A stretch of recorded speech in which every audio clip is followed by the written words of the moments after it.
Hi, this is Matt Paulson, and this is my summary and conclusions to the January 6 hearings on the Capitol riots. I hope you find them enlightening. The interesting thing is they do slant it, all the negative information about Trump seems to come through their editing, because the published things that go out to the news network from the administration, they get into the backroom discussions, which can be things of natures that are untrue, things that are conspiracy, things that are like way off the beaten path, but they discuss them anyways. So people discuss those things. I want to show a few things that gets to the public, which is really supposed to stay behind the scenes. It's not supposed to be public knowledge. So let's hear what this lady has to say.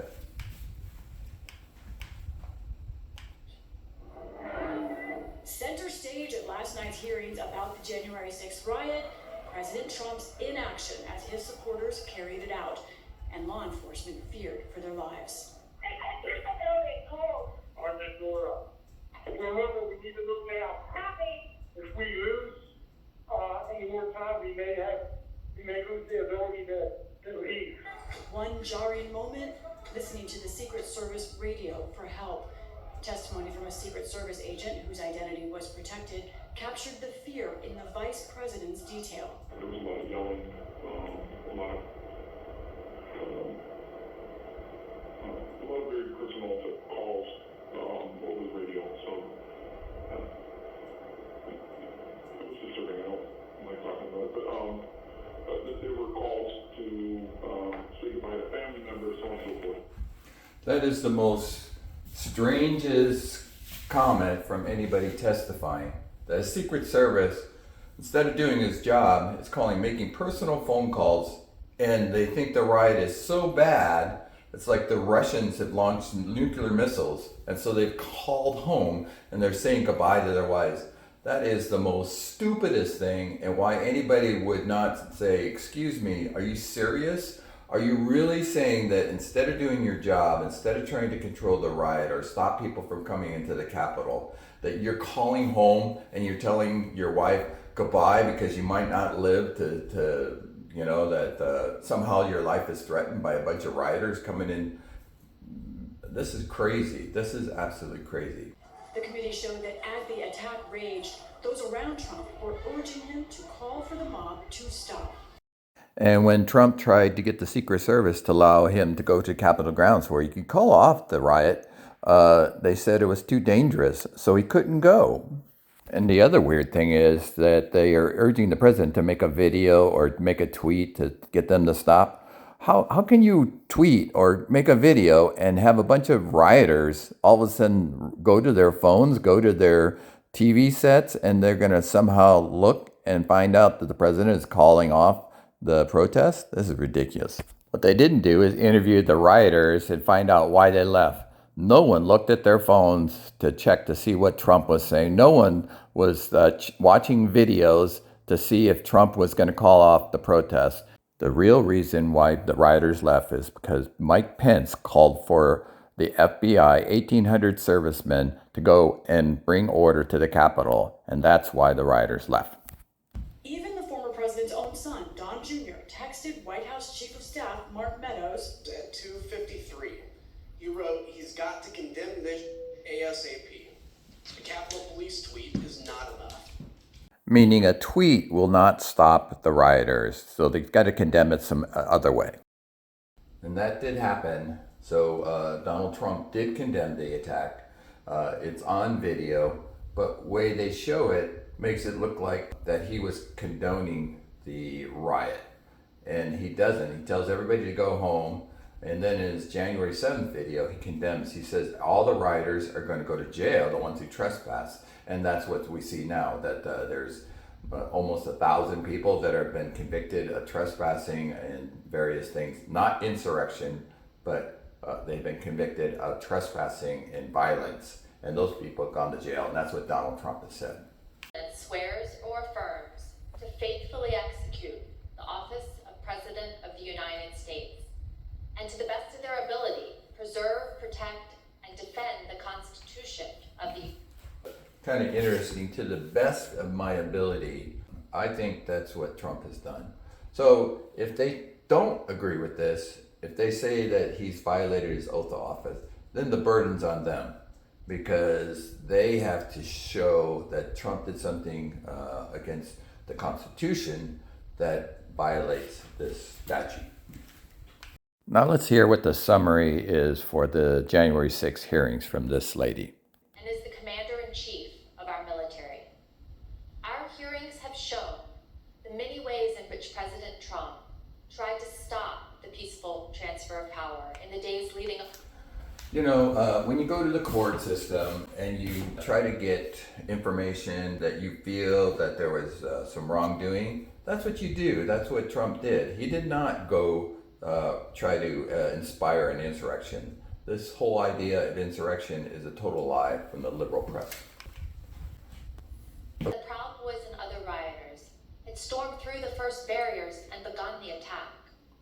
Radio communications from Okay, interesting. Proud Boys and other rioters got barriers and they did their attack. True, that's very true. But where's the National Guard? Where's the Capitol Police when they start breaking through these windows?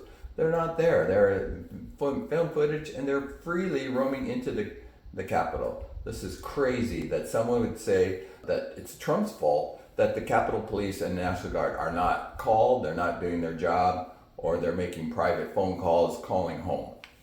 radio communications from law enforcement informed Secret Service and those in the White House Situation Room of these developments in real time. At the direction of President Trump, thousands more rioters marched from the ellipse to the Capitol. That's an unfair statement because Trump is calling for protests and he's not calling for rioters. That's very dishonest in what she said. And they joined the attack. As you will see in great detail tonight, President Trump was being advised by nearly everyone to immediately instruct his supporters to leave the Capitol, disperse, and halt the violence. And so 187 minutes went by, and finally there was a statement. But the rioters were not stopped by the statement. The rioters were stopped by 1,800 federal police officers, ordered by Mike Pence of the Trump administration. So what's kind of interesting is that they called for Trump to stop the violence. But what can he do? He can't go to the Capitol grounds because Secret Service says it's not safe. He's going to tweet, "Oh, stop the violence." And what's people going to do? They're going to rip out their phones and look at their phone in the middle of all this violence and this protest. And they're going to say, "Oh, look, Donald Trump has told us to back off. And now we better go home." So how does that work? How can you stop a riot by tweeting and then all of a sudden you're going to make the rioters go down and leave? This is stupid. I can't believe these are intelligent people trying to orchestrate something that looks really disparaging on Donald Trump when they're the naysayers. They're the dorks that are thinking, "Hey, you know, Trump should have tweeted, he should have gone on a video, he should have gone on TV," when all these rioters are not watching, they're not paying attention to their phone, they're not listening to tweets, they're not watching TV. This is the most stupidest hearing I've ever seen in any U.S. court system. By nearly everyone to immediately instruct his supporters to leave the Capitol, disperse, and halt the violence. And he did that. Virtually everyone told President Trump to condemn the violence in clear and unmistakable terms. He did. And those on Capitol Hill and across the nation begged President Trump to help. But the former president chose not to do what all of those people begged. Yeah, for 3 hours they debated on what to do. That's 187 minutes. That is doing something, and it's not doing anything at all. Out a video statement filmed in the Rose Garden, ending with this. So go home. We love you. You're very special. You've seen what happens. You see the way others are treated that are so bad and so evil. I know how you feel.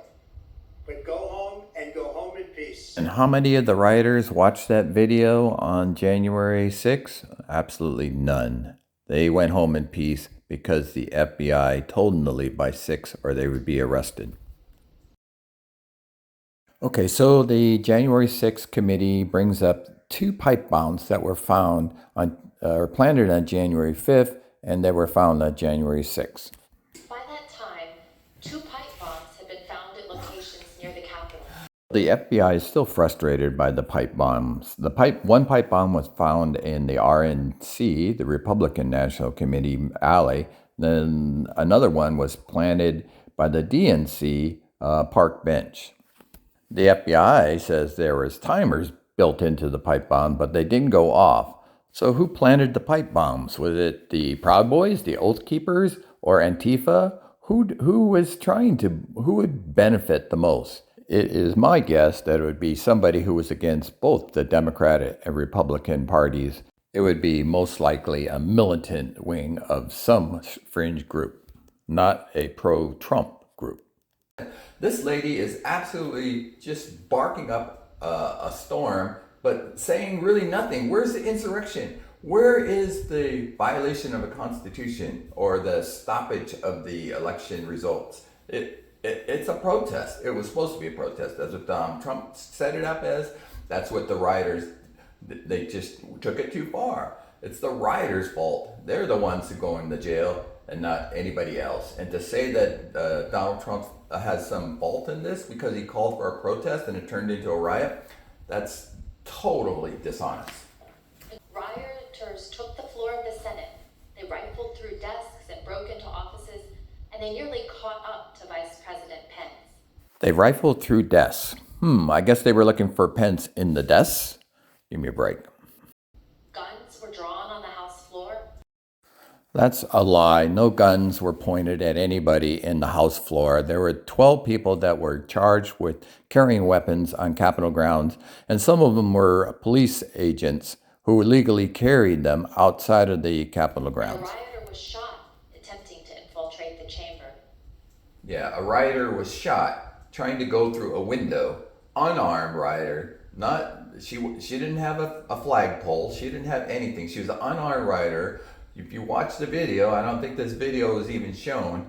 The guy in a suit and tie, all alone, was letting these people come through. It looked like Capitol Police had stepped aside and and then all of a sudden, one guy with one gun points the gun right point blank at the girl's neck and fires. He was not even under any kind of circumstance where he was going to be hurt.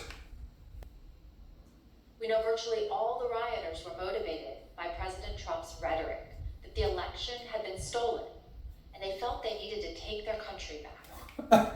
Okay, they felt. They felt. It was an all emotional thing.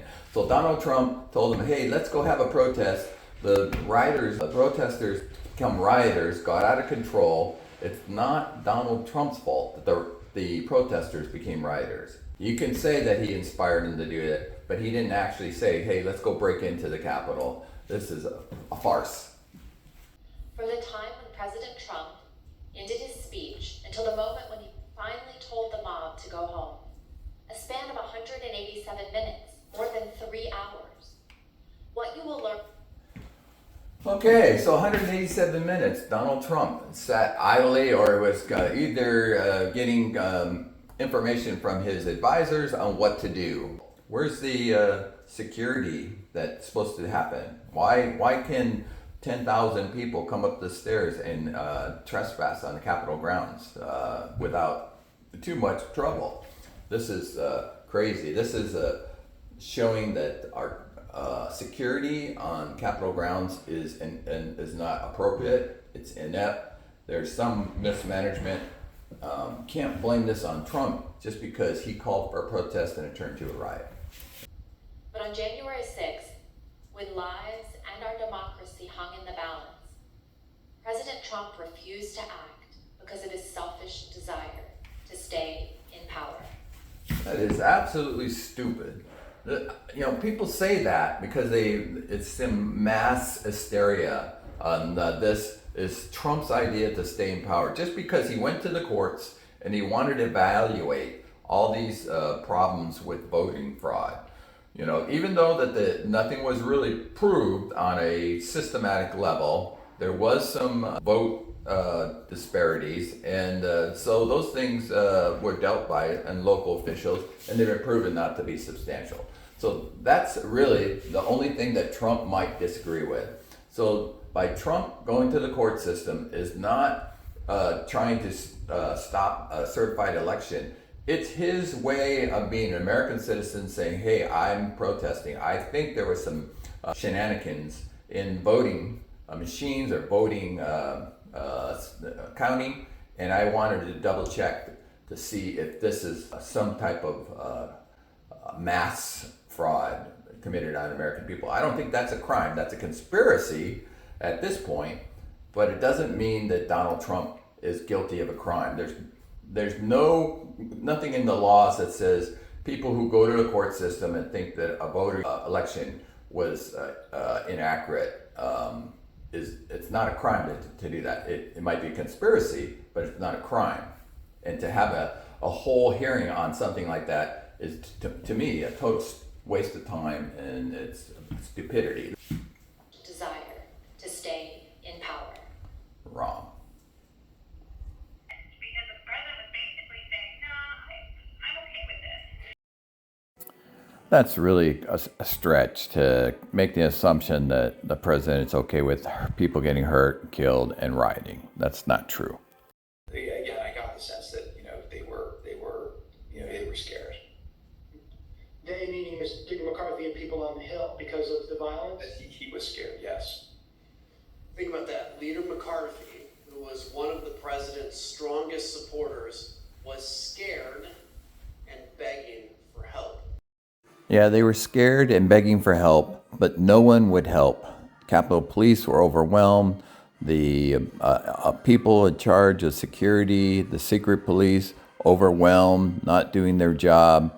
It took the FBI, the Federal Bureau of Investigation, to actually go and help and secure the Capitol grounds. Dr. Brett Baer with more information now. Brett, what do you have? Our Pentagon team, Jen Griffin, Lucas Tomlinson, confirming the Defense Department has now mobilized the entire D.C. National Guard, 1,800 troops. Take several hours, as I was mentioning before, to get them up and running. The Army Secretary Ron McCarthy is setting up a headquarters at the FBI. You just heard from David Spunt that the FBI is also sending troops to the Capitol. Okay, so we finally have deploying 1,800 troops to the Capitol. There's finally something happening in that afternoon, January 6th.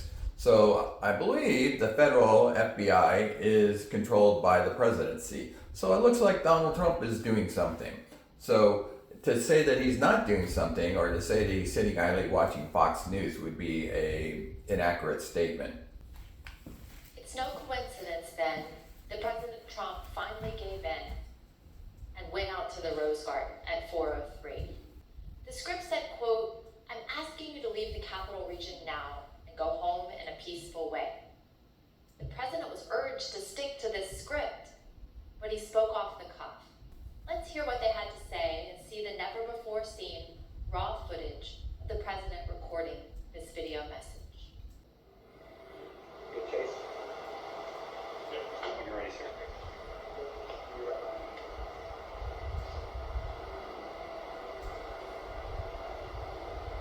You tell me When you're ready, sir.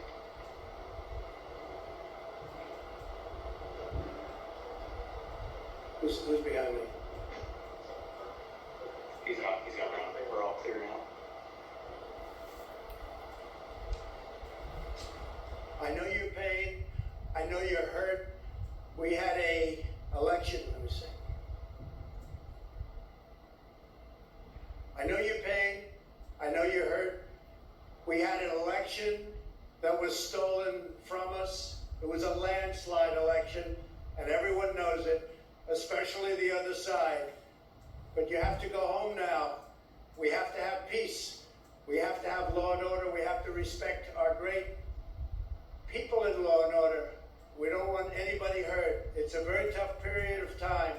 Let's look at some never-before-seen photographs of the vice president during this critical time and hear about the vice president's conversation with military leaders to secure the Capitol and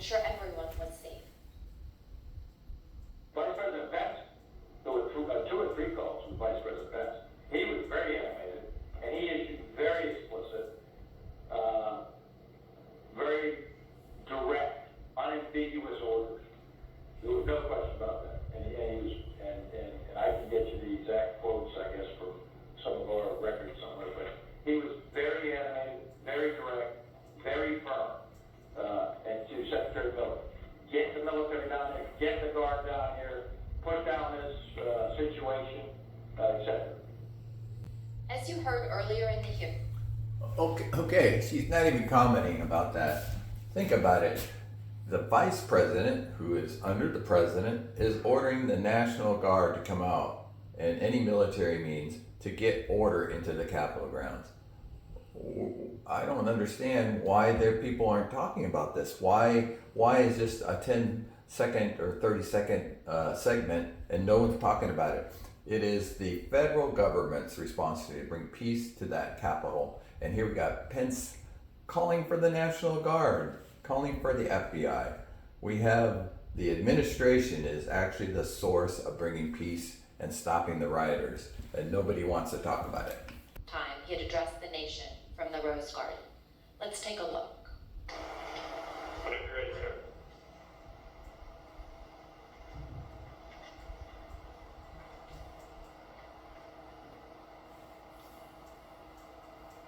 I would like to begin by addressing the heinous attack yesterday, and to those who broke the law, you will pay.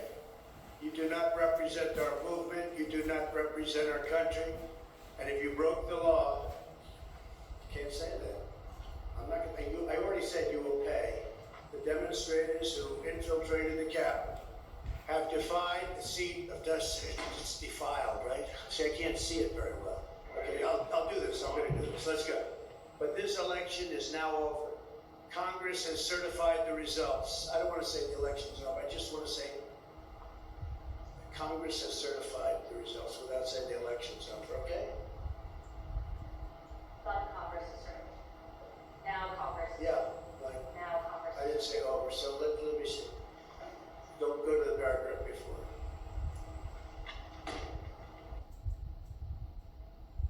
Okay? I would like to begin by addressing the heinous attack yesterday. Yesterday is a hard word for me. Just take that. Good. Take the word yesterday, because it doesn't work with the heinous attack on our country. Say on our country. Want to say that? No. My only goal was to ensure the integrity of the vote. My only goal was to ensure the integrity of the vote. To play excerpts from edited video without playing the final video. Okay, so this is the January 7th unedited, or the full video edited the way it went to the public. So this is the way Trump wanted everybody to see it. I would like to begin by addressing the heinous attack on the United States Capitol.